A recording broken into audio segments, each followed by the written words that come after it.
हजरत मालिक बिन दिनार फरमाते मैंने 60 हज किए। एक हज के मौके पर मैंने बड़ा रश देखा, लाखों का इज्तिमा हुआ। मेरी बातों की समझ तो आ रही है ना आप दोस्तों? जो नहीं बोल रहे उन्हें भी आ रही है ना? अल्लाह जज़ा दे। कहते लाखों का मजमा था तो मेरे दिल में ख्याल आया, मैंने कहा अल्लाह इतने लोग आए हैं, इनका हज कबूल भी हुआ है कि नहीं? फरमाते मैं सोच रहा था तो रात को ना ख्वाब में मैंने किसी कहने वाले को कहते हुए सुना कि सब का कबूल हो गया है। बल्ख का रहने वाला मोहम्मद बिन हारून बल्खी है, उसका हज कबूल नहीं। फरमाते शहरों के अलग-अलग खैमे लगते थे। अब भी आप हज करने जाएं तो पाकिस्तानियों की रिहाइशें अलग होती हैं, इंडियन की अलहदा, बांग्लादेश के अलहदा, मिस्री, यमनी, सब लोग अलग-अलग रहायशें होती, झंडे लगे होते हैं मुल्कों के। कहते मैंने सवेरे उठ के ढूंढना शुरू कर दिया, ढूंढता हूं वो बंदा मिले। कहते जहां बल्ख शहर के लोग रहते थे वहां चला गया तो मैंने लोगों से पूछा तुम में मोहम्मद बिन हारून बल्खी कौन है? लोग कहने लगे वो तो बड़ा नेक आदमी है, परहेजगार है, बड़े भोले भाले, बड़े अल्लाह वाले, रियाज आपको बस हम ही जानते हैं, वो तो बड़ा नेक है, परहेजगार आदमी। तो मैंने कहा अच्छा कहाँ है? उन्होंने कहा पहाड़ के पीछे उसने खैमा लगाया हुआ है, सारी रात इबादत करता है, सारा दिन रोजा रखता है, कायमुल लैल है, साइमुद दहर है। क्या बात! फरमाते मैं उन लोगों की बात सुन के हैरान हो गया कि मुझे क्या बताया गया, ये क्या कह रहे हैं। फरमाते मैं पहाड़ के पीछे गया। हजरत मालिक बिन दिनार अलैहि रहमा फरमाते हैं जब मैं वहां पहुंचा तो मैंने उस शख्स को मुसल्ले पे बैठे देखा। कसरत इबादत के आसार उसके वजूद पर नजर आ रहे, सीधा बाजू उसका कटा हुआ था। फरमाते 2 रकते मुकम्मल करके ना मैंने उससे अस्सलामु अलैकुम कहा तो मुझे कहने लगा वालेकुम अस्सलाम, आप मालिक बिन दिनार है? मैंने कहा बड़ी इसकी फिरासत है। फरमाते फिर उसने ठंडी सांस ली, कहने लगा आपको ख्वाब आई होगी कि मेरा हज कबूल नहीं हुआ। फरमाते मुझ पर और बिजली गिरी कि क्या कह रहा? मैंने कहा यार लोग भी तेरी तारीफ कर रहे हैं और तेरी बसीरत भी बड़ी है, तो ये माजरा क्या है? कहने लगा आप ना पूछें। ये कह के उसने रोना शुरू किया, देर तक रोता रहा। मैंने कहा नहीं यार तू बता। कहने लगा नहीं आप ना पूछें, आप नाराज होंगे। मैंने कहा मैं नहीं होता, तू बोल ना। कहने लगा हुजूर 24 साल हो गए मुझे हज करते हुए, 24वां हज है मेरा, और हर साल कोई अल्लाह का वली आके बताता है कि जा चला जा, तेरा कोई नहीं कबूल हुआ। बेपरवाही वेख सज्जन दी, जिथे किसे दी पेश न जावे, उन्हें ताजा वाले दर दर रोले, ते मंगतियां तख्त बिठावे, आजम किसे नू कारा मिलदा ही कोई काबे खाली आवे। कहते हैं उसने मुझे कहा हुजूर 24वां हज है, हर साल कोई बताता है। मैंने कहा तेरी गलती। कहने लगा मैं अपनी मां का नाफरमान। मैंने कहा वाकया क्या हुआ? कहने लगा हजरत अल्लाह ने मुझे दौलत दी, माल दिया, जमीनें दी, तो मैं अय्याश हो गया। आप यकीन करें अल्लाह लोगों को माल देता है तो वो समझते हैं मेरी चालाकी से आया है, मैं तेज बड़ा था इसलिए आया है, नाफरमान होते। लेकिन जो रब लेना जानता है, देना जानता है, वो लेना भी। वारस शाह मान करी ना वारसा दा, रब बेवारसा करके मार दई। लोग बड़े स्मार्ट बन जाते हैं, उनकी गुफ्तगू में बड़ा तकब्बुर होता है, उनके निगाहों के अंदाज में बड़े, वो कहते हैं ओहो सब लोग बेवकूफ़ हैं, सिर्फ मैं सियाना हूं, काम जो सही चल रहा है। ओ भाई 1 मिनट लगता है इंसान को बादशाह से फकीर होने में। इमाम मालिक बिन दिनार रहमतुल्लाह अलैह फरमाते हैं मुझसे कहने लगा पैसे आए तो मैं अय्याश हो गया। रमज़ान का महीना था, असर के बाद मेरी अम्मा इफ्तारी की तैयारी कर रही थी, मैं गया, मैंने कहा शराब पी हुई, अम्मा रोटी दे, तो अम्मा कहने लगी शर्म कर, शर्म कर, रोज़ा रखा नहीं तो जिन्होंने रखा है उनका तो ख्याल कर। कहते अम्मा की बात का मुझे गुस्सा लगा, मैं कहा करता हूं बदनसीब है वो बेटा जिसका बाप उससे बात करते हुए डरता है कि पता नहीं कहां से बोलेगा। बदनसीब नहीं वो बेटा जिसकी मां उससे बात करते हुए सहम जाती है कि पता नहीं कौन सी बोली बोलेगा। बदनसीब नहीं कि मां बाप भी जिससे खोल के बात ना कर सके। हजरत मालिक बिन दिनार से कहने लगा, अम्मा ने जब कहा ना शर्म कर, तो मुझे गुस्सा आया, मैंने मां को थप्पड़ मारा और मेरी मां जलते हुए तंदूर में गिरी। लोगों ने मुझे पकड़ के अंदर बंद कर दिया कमरे में। सारी रात मैं शोर सुनता रहा पर नशे में धुत रहा। सवेरे आंख खुली तो मेरी बीवी बैग बांध रही थी। मैंने कहा कहां जा रही हो? कहने लगी जो मां का नहीं बना मेरा कैसे बनेगा। और मैंने कहा मेरी अम्मा का, वो तो लोगों ने रात को ही दफन कर दी जनाजा पढ़ के। तड़प के कहने लगा मुझे क्यों नहीं बताया? तो कहते हैं लोग कहने लगे तेरी मरती हुई मां कह गई थी इसे मेरा मुंह ना देखने देना। मेरे जनाजे के करीब ना आए। हजरत मालिक बिन दिनार फरमाते हैं जब उसने ये बात सुनाई तो मैंने भी उसके मुंह पे थप्पड़ मारा। मैंने कहा तू इसी काबिल है। कहते हैं वो रोने लगा, हुजूर दुआ करे अल्लाह मुझसे राजी हो जाए। कहने लगा जब माँ की इंतकाल की खबर मिली तो मैंने कुल्हाड़ी लेके वो हाथ काट दिया जिससे माँ को मारा था। मैंने सारी जायदादें खिरात कर दी। 24 साल हो गए, 24 साल। सारी रात नमाज पढ़ता हूँ, रोजा रखता हूँ, हज करता हूँ, पर हर साल कोई आके कहता जा दौड़ जा तेरा कोई नहीं कबूल हुआ। हुजूर दुआ करे मालिक राजी हो जाए। फरमाते मैं थप्पड़ मार के आ गया। मैंने कहा तुझसे राजी हो जाए इतने जालिम से? इमाम मालिक फरमाते हैं रात को आके सोया तो मुझे ख्वाब में रसूल पाक का दीदार हुआ। तो नबी पाक अलैहिस्सलाम ने फरमाया मालिक तू उसे मायूस क्यों कर आया है? अल्लाह तो बड़ा मेहरबान है। कहा हुजूर मां के नाफरमान को माफी कैसे मिलेगी? तो इमाम मालिक फरमाने लगे नबी करीम ने फरमाया जा उसे जाके बता दे तुझे कयामत में तेरी मां की वजह से बख्श दिया जाएगा। कहा हुजूर अम्मा की वजह से किस तरह? तो महबूब फरमाने लगे इसकी मां कयामत में इसके खिलाफ मुकदमा दायर करेगी रब करीम की अदालत में। ए अल्लाह मैंने 9 माह पेट में रखा, दर्द सह के इसे जना, जिगर का खून पिला के पाला और इसी ने मुझे कत्ल किया। रब करीम इसकी मां का मुकदमा सुन के कहेगा उठाओ इसको दोजख में फेंको, इसने मां जलाई थी इसे भी जलाओ। महबूब फरमाने लगे जब पकड़ करके मालिक उसको मोहम्मद बिन हारून को लोग ले जाएंगे ना जहन्नम की तरफ, अभी फरिश्ते घसीटेंगे ही तो पलट के फिर अम्मा की तरफ देखेगा और दूसरी दफा फिर घसीटेंगे तो पलट के देखेगा और तीसरी दफा फिर पलट के कहेगा अम्मा ये मुझे जलाने लगे, अम्मा ये जहन्नम में फेंकने लगे। मेरे हबीब फरमाने लगे वो जल के मरने वाली माँ वहां भी बोल पड़ेगी, कहेगी या अल्लाह चल मैंने माफ किया तू भी माफ कर दे। ऐ अल्लाह मैंने माफ किया तू भी माफ कर दे, अल्लाह तू माफ कर दे इसे, अल्लाह तू इससे दरगुजर फरमा, इसे माफ कर दे।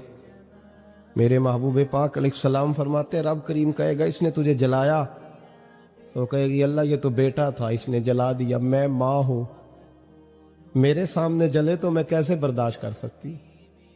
फरमाया उसने जला के मारा था पर उसी माँ की वजह से रब करीम इसे जन्नत अता फरमाएगा। पलटा पलटा जा जाके माँ के पैरों में बैठ, जा सवेरे अनपढ़ बाप से दुआ कराया कर, जा बिल्कुल अंगूठा छाप बाप से सुबह दुआ कराया कर, देख रब करीम तेरे लिए रहमतों के दरवाजे खोल देगा। और आखिरी बात ये भी सुन ले, माँ बाप के इंतकाल के बाद रिश्ते खत्म नहीं होते। रिश्ते खत्म क्या दुआ मांगते हो नमाज में? रब्बना इग़फिर ली, इसका मतलब है माँ बाप तो है ना, वो जो औलाद बचपन में चली जाएगी ना नाबालगी में, छोटे बच्चे वो क़यामत में माँ बाप की सिफारिश करेंगे। माँ बाप के इंतकाल के बाद भी आला हज़रत फाज़िल बरेलवी ने 12 हुकूक लिखे हैं माँ बाप के फतावा रज़विया में। फरमाया उनके दोस्तों से दोस्ती रख, उन्होंने वादे किए थे वो वादे पूरे कर, अगर उनके जिम्मे कर्जे हैं तो अदा कर, और अगर तेरे माँ बाप जो नेकियां करते थे वो नेकियां जारी रख। और इमाम जलालुद्दीन सयूती ने शरह सुदूर में लिखा है, जमीन पे रह के गलत काम ना करना, वरना फरिश्ते कब्र में जाके तेरे माँ बाप को कहेंगे तो कितनी बुरी औलाद पैदा करके आया। और फरमाया तो दुनिया में रह के अच्छे काम कर, चाहे दुआ मांग चाहे ना मांग, फरिश्ते कब्र में जाके कहेंगे क्या बात है तुम्हारे बेटे की, कैसा लाल पैदा किया है, दुनिया खैर से भर दी है। और भाई मुझसे कोई बंदा पूछे ना कि माँ बाप को इसाले सवाब का सबसे बेहतरीन तरीका, तो मैं कहता हूं बेटे नमाजी हो जाओ। क्या कर, ताकि हर नमाज की आखिरी रकत में तू कहे रब्बना इग़फिर ली। नमाज अल्लाह की, जिक्र माँ बाप का, अल्लाह ने रख दिया है। रब्बना इग़फिर ली हर नमाज की हर आखिरी रकत में खत्म शरीफ पढ़ा जाएगा। और नमाज के अंदर पढ़ेंगे इंशाअल्लाह ताला, पढ़ेंगे नमाज इंशाअल्लाह, वादा नहीं करा रहा। दाढ़ी किसकी सुन्नत है? नहीं, जिन्हें नहीं रखी हो बोलो, जिन्हें रखी हो तो बोलन डया ने। किसकी सुन्नत है? तो सरकार के गुलामों ने रखनी है, किसी और ने रखनी है? गुलाम कहते हैं अभी हम नेक ही नहीं, नेक होंगे तो रखेंगे। वो खुदा के बंदो, नेक तो सारी जिंदगी बंदा नहीं होता। कभी किसी ने दावा किया है वली गौस कुतुब ने कि अब मैं बिल्कुल गुनाह नहीं करता, मैं पाक साफ हो गया हूं? किया है कभी? ये शैतान का वसवसा है। दाढ़ी हुजूर की सुन्नत है, और रखो तो नबी पाक की मर्जी के रखो, पूरी मुट्ठी रखो, अपनी मर्जी की ना रखो। जितनी मुझे अच्छी लगती है उतनी मैंने रख ली। एक मुट्ठी दाढ़ी रखें। सारी दुनिया की ट्रेनें गुजरती हैं तो गुजर जाएं, नमाज का वक्त नहीं गुजरना चाहिए। बस खत्म हो गई बात। दुनिया तो चंद रोज है, ओ पईयां देश दियां कबरां जिन्हां ते फुल पे, उधरों कोई नहीं जी आमदा ते इधरों लखां गए। नमाज सबसे पहले, इसलिए कि रब रसूल के बगैर हमारा गुजारा ही नहीं, गुजारा ही नहीं। नमाज, कुरान पाक और दुरूद सलाम, ये कज़ा होना ही नहीं चाहिए, जो मर्जी हो जाए। और साथ साथ सुन्नत और शरीयत का लिहाज करना सीखें। और मेरी अपील ये है, हर इमारत पे गुलाफ नहीं चढ़ता, सिर्फ खाना काबा पे चढ़ता है। हर किताब का गुलाफ नहीं होता, सिर्फ कुरान पाक का होता है। हर बीबी का पर्दा नहीं होता, सिर्फ मुसलमान औरत का होता है। जो चीजें पर्दों में होती हैं ना, वो मुकद्दस होती है। और भाई टाफी से भी रैपर उतार दो तो मक्खियां बैठने लगती हैं। तो जो बीबी पे पर्दा होगी उस पे बुरी नजरें नहीं जमेंगी। ड्यूटी है आपकी, बेटियों को पर्दा कराएं, बहनों को पर्दा कराएं, माँ बाप माओं को गुजारिश करें। पर्दा हुस्न है मुसलमान का। जिस घर में पर्दा रहता है उस घर में अल्लाह के फरिश्ते रहमतें नाज़िल फरमाते हैं। ये कोई फैशन, कोई तरीका, कोई मतलब ही नहीं इन चीज़ों। बापर्दा करें अपने घरों को। दुआ करता हूँ अल्लाह तबारक व तआला मेरी इस हाज़िरी को कबूल फरमाए। अल्लाह आप सबका आना कबूल फरमाए। और जो कुछ मैंने कहा, अल्लाह तबारक व तआला हमारे दिलों में, हमारी रूहों में इस जज्बे को जागुज़ी फरमाए। आखिर दावाना। एक बात करने को सामने कहा है, मैं कर देता हूँ। मैं तकरीर भी इतनी करता हूँ 35-40 मिनट की, यहाँ तो कुछ ज़्यादा हो गई है मेरा ख्याल है। तो थोड़ी बात करने की कोशिश किया करता हूँ। चलो मेरी राय ये है कि खुराक थोड़ी हो तो हजम जल्दी हो जाती है। अरसलान साहब से मैंने कहा मेरा खाना ना पकाना। मेरा मौक़िफ़ ये है कि महफ़िलें सस्ती करनी चाहिए ताकि ज़्यादा होनी शुरू हो जाए। महंगी बड़ी है, इसलिए मैं दस ज़्यादा माड़ा बंदा तो हाथ ही नहीं ना पाता। तो मैं कहा करता हूँ कि कम से कम खर्चा हो। हमारे करोड़ों रुपया सालाना लगता है महफिलों पर। अगर अरबों कह दूं तो फिर भी बात गलत, लेकिन उसका रिजल्ट हमें उस तरह का नहीं मिलता जिस तरह का मिलना चाहिए। देखें ना, आपने अजमत वालदैन पे प्रोग्राम किया। मेरी राय यह है कि हुकूक ज़ौजैन पे भी होना चाहिए, और शादी से पहले हर बच्चे को मियाँ बीवी के हुकूक का पता होना चाहिए। बाद में 3 तलाकें दे के आ जाते हैं, कहते हैं मैंने पता ही नहीं सी। तो अगर पहले पता कर लेंगे तो ये तमाशा नहीं लगेगा, लेकिन ये काम होता नहीं। बहन भाइयों के हुकूक पर बात होनी चाहिए, ये बड़े ज़रूरी काम है। और ये भी सारा मेरे नबी पाक का मिलाद ही है, इसलिए कि ये बातें मुस्तफ़ा ने सिखाई हैं हमें सल्लल्लाहु। एक बात कही हजरत ने, मैं अर्ज कर देता हूँ। मुहद्दिस इब्न जौज़ी रहमतुल्लाह अलैह एक बुजुर्ग के बारे में फरमाते हैं, वो कहते हैं कि बाज़ लोगों ने तो उनका अपना नाम लिखा है, और बाज़ जगह पे एक और बुजुर्ग का जिक्र है, और बयान रवायत हज़रत मुहद्दिस इब्न जौज़ी फरमाते हैं। वो कहते हैं कि मैं घर में कोई काम कराना था, काम होते हैं ना छोटे मोटे घर में, तो फरमाते हैं मैं मजदूर लेने गया बगदाद में। चौकों पे मजदूर सारी उम्र का मजदूर ही है ना बेचारा। अमीर तो अमीरतर होता जा रहा है और गरीब गरीबतर हो। हमारे तो पीर भी लोगों को कह रहे हैं फकीर हो जाओ, खुद अमीर होते जाते, खुद रोज बरोज अमीर हो रहे हैं। दुनिया को कह रहे हैं फकीर हो जाओ। तुम भी तो थोड़ा फकर इख्तियार करो ना भाई, जो दर्स दे रहे हो। इल्ला माशाअल्लाह, सबकी बात नहीं करता। फरमाते हैं कि मैं ना मजदूर लेने गया, बगदाद के चौक में मजदूर बैठे होते थे। तो मेरी उन मजदूरों में से ना एक नौजवान बच्चे पे नजर पड़ी। बड़ा कमजोर सा वजूद था, लेकिन चेहरे पर इबादत का निशान था। माथा बताता था कि नमाज का बड़ा ख्याल रखता है। मैं उसके करीब गया। चेहरे भी बड़ा कुछ बताते हैं ना, चेहरों में भी बड़ी रानाई होती है। फरमाते हैं मैं करीब गया, मैंने उसको कहा बेटे मजदूरी करोगे? तो कहने लगा मजदूरों में बैठा हूं तो ज़रूर मजदूरी के लिए ही तो बैठा हूं। तो मैंने कहा कि चलो फिर। कहने लगा नहीं मेरी कुछ शर्तें। मैंने कहा बताओ? कहने लगा पहली शर्त यह है कि लोग 4 दिनार दिहाड़ी लेते हैं, मैं 3 दिनार लूँगा। मैंने कहा यार बे तो बड़ी बेहतरीन है, बाकी भी इस तरह की रख ले। उसने कहा हुजूर दूसरी शर्त यह है कि मैं आपकी मुकम्मल बात मानूंगा, लेकिन जब अजान हो जाएगी फिर आपकी नहीं सुनूंगा। तीसरी बात उसने ये की कि हुजूर मैं आपके घर में काम करूंगा, पर आपके किसी सवाल का जवाब नहीं दूंगा। कहते हैं मैंने कहा यार तू बड़ा अजीब है, शर्तें तो मालिकों की होती हैं। कहने लगा जी बहरहाल मैं शर्तें लगा के जाता हूँ। फरमाते हैं मैं उसे घर ले आया। काम मैंने उसको बताया, तो जो काम मजदूर सारे दिन में करता है ना, उसने 2 घंटे में कर दिया। हमारे मजदूर सिगरेट पीने में भी तो आधा घंटा लगाते हैं ना, वो चाय पीने जाएं तो पौना घंटा। वहां उनको भी तो दयानतदारी करनी चाहिए कि नहीं करनी चाहिए? ने मुआहदा किया है ना जी, तो पूरा उतरना चाहिए ना। कहते 2 घंटे में। अब काम जब बंदा शुरू कराता है तो काम और निकल आता है। कहते काम मैंने उसको और बता दिया, वो करने लगा। उसने मिट्टी निकाल के रखी थी बाहर रास्ते में, तो अजान हो गई जोर की।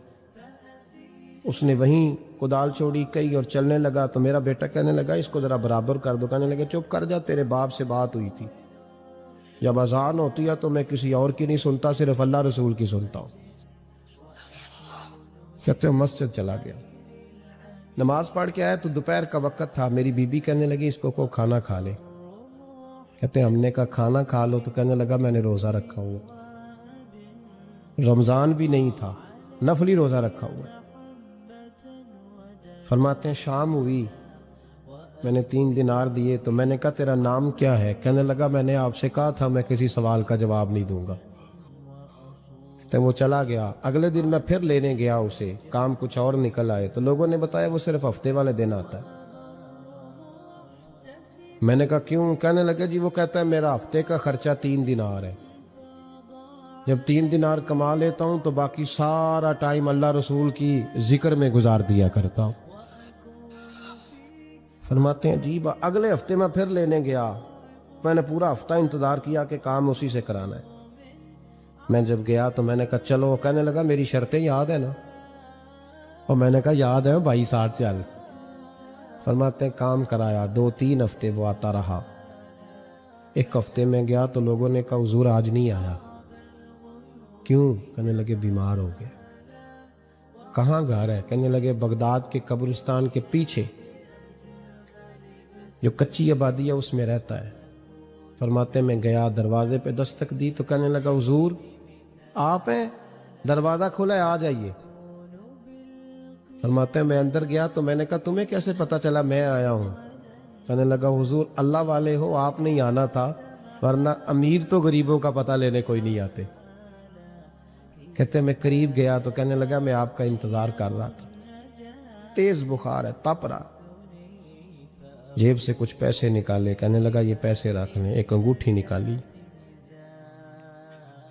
कहने लगा हुजूर आज रात को मेरा इंतकाल हो जाएगा, इन पैसों का कफन खरीद के सुबह जनाजा पढ़ के मुझे दफन कर देना, और जब दफन करो तो ये अंगूठी लेके असर के बाद हारून रशीद के पास जाना। आप उसे कहना मैंने मिलना है, पर वो आपको टाइम नहीं देगा। आप उसको आवाज़ दीजिएगा कि तेरी एक अमानत है मेरे पास। फिर वो आपसे मिलेगा तो अंगूठी दे दे, फिर आप मेरी तरफ से फारिग हैं। हज़रत फरमाने लगे तेरा नाम? और कहने लगा हुजूर वक़्त थोड़ा है, आज रात मैंने जाना है, बड़ी लंबी माफ़ी मांगनी है रब करीम से, अगर मुनासिब समझे तो मुझे अपने रब से तन्हाई करने दे। फरमाते हैं मैं आ गया, पर उसकी बातों ने मुझे हैं ये मैं यहाँ हाजिर हूँ, मैं यहाँ पहुँच गया हूँ, मैं यहाँ से निकल गया हूँ। अब सारा दिन स्टेटस लगाए मना नहीं है, पर यह कि भाई अपने वजूद से कोई काम भी ले, कुछ ऐसा करें जिसकी बरकत मरने के बाद कब्र में भी नसीब हो, जिसकी बरकत मरने के बाद आखिरत में भी नसीब हो, जिसका कुछ नफा भी हासिल हो। अब तो हम अपने दीनी कामों को भी दुनिया बना लेते हैं, उसमें बाज़ौक़ात इतना दिखावा हो जाता है कि दीनी काम दीनी रहता ही नहीं, वो दुनिया बन जाता है। मैंने आपसे वादा किया था लंबी चौड़ी तकरीर नहीं करनी, पर एक दो बात सुने ताकि अपनी बात को समेटने की तरफ आऊं। हुजूर अलैहिस्सलाम ने फरमाया एक ताजर, महज ताजर तिजारत करता है, यानी इस्लाम आपको ये नहीं कहता कि आप सारे कारोबार छोड़ दें, नौकरियां छोड़ दें, तस्बीह हाथ ले लें, मस्जिद में बैठ जाएं, दुनिया का कोई काम ही ना करें। इस्लाम कहता है सारे काम करो, बस अपनी अपनी सीट पे बैठ के ना तो अल्लाह के बंदों का भला करो। मेरे पास ना एक मखसूस महकमे के कुछ लोग आए, कहने लगे हमें को नसीहत कर दे। तो मैंने कहा मेरी नसीहत यह है कि जेड़ा बंदा तुहाडे को काम आउंदा है ना उन्होंने ये ना आख्या करो कल आई। भाई इतनी नसीहत है, अगर आप कर सकते हैं तो आज ही कर दें। अल्लाह के बंदों को आसानी दें, अल्लाह आप पे आसानी कर देगा। कल आना, परसों आना, शाम को आना। अच्छा फिर मजे की बात यह कि कोई वाकफ मिल गया तो फिर उठ के मिल भी लेते हैं, फिर चाय भी पिला लेते हैं, फिर काम भी कर देते हैं। तो आपने अपने मनसब का फरीजा नहीं अदा किया, आपने तो ताल्लुकात निभाए। आपका मनसब यह था कि जो भी आता आप प्यार करते, जो भी आता आप मोहब्बत करते। तो मेरे अजीज हुजूर फरमाते एक ताजर था, तिजारत करता था। तो जाहिर है कि सब लोग अमीर नहीं होते, कुछ गुरबा भी होते हैं, तो कुछ गरीब लोग ना उधार ले जाते थे। तो फिर वो तकाजा करने के लिए लोगों को भेजता कि जाओ, भेजते हैं ना सेल्समैन को पैसे, हम उगराई कहते हैं अपनी जुबान में, कि जाओ गराई करके लाओ। तो वो जाता कि जा करके पैसे तुम लोगों से लेके आओ। तो हुजूर फरमाते हैं वो पता क्या करता, वो ताकीद करता कि जो आदमी अमीर हो और जानबूझ के पैसे ना दे उस पर सख्ती करना, लेकिन अगर कोई गरीब हो, तंगदस्त हो, मजबूर हो, तो उसे गुंजाइश दे देना, हमारा गुजारा होता है। क़यामत में जब वो अल्लाह के हुजूर खड़ा होगा तो रब उसे माफ कर देगा।